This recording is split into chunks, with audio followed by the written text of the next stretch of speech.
Hey everyone, thanks for tuning in. Steven here with Team Euphoric, and this is day 17 of the 80 Days to Your Dream Body course. Today's protein source is going to be sardines, and today is a chest training workout. And the theme for today's workout is assisted PNF stretching. So right now, I'm going to be demonstrating how to perform contract relax PNF stretching. Now let's get started.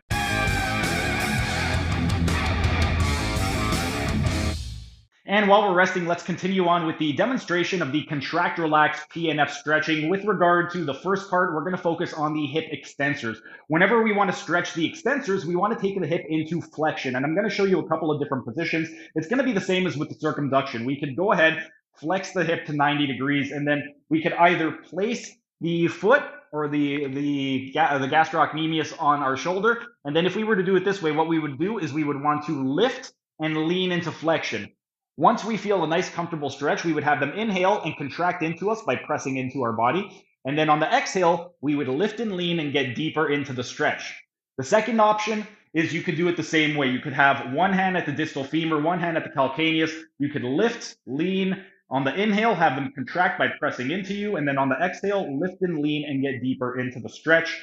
When we are doing straight flexion, what we are doing is we are going to be stretching all of the extensors. So we're going to be hitting the glute max. Specifically, we're going to be getting mostly of the central fibers, and then we're also going to be getting 3 out of the 4 hamstrings. Remember, we got the semimembranosus, tendinosus, and the long head of the biceps femoris. Only the long, because the short head only crosses the knee, so when we're focusing on hip extension, we're not going to be getting any stretch in the short head of the biceps femoris.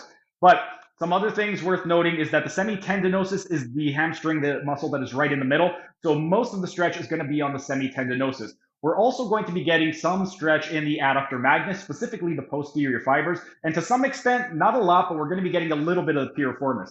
Next, what we would want to do is the exact same thing, but we are going to abduct the thigh by 30 degrees. So we're going to bring it out to the side by 30 degrees, and we can do the same thing. We could drape the leg on the arm, and then what we could do is we could lift, lean on the inhale, have them press by contracting into us, and then on the exhale, lift and lean and get deeper into the stretch. And again, if you don't feel comfortable getting up on the table, we could also just take one hand at the distal femur, one hand at the calcaneus, and then at a 30-degree angle, we're going to lift and lean, take them into flexion. We're going to contract, do that PNF on the inhale. On the exhale, we're going to lift and lean and get deeper into the stretch.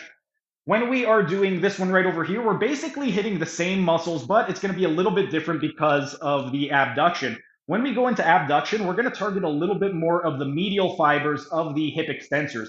So with this stretch right over here, because of the orientation of the femur, we're still going to be hitting the glute max, but this time we're going to be hitting the lateral medial fibers, and we're still hitting the adductor magnus, and still it's the posterior fibers.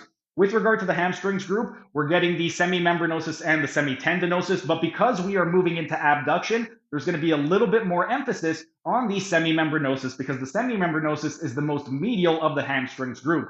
And then as far as other muscles that are involved, we're still going to be getting some stretch in the biceps femoris, the long head of the biceps femoris, but not quite as much because the biceps femoris is the most lateral. So as we take them into abduction, we're going to get a little bit less and less of recruitment of the biceps femoris. And then lastly, we're also going to get a little bit of a stretch in the quadratus femoris. But our rest period is up. Time for set number 3.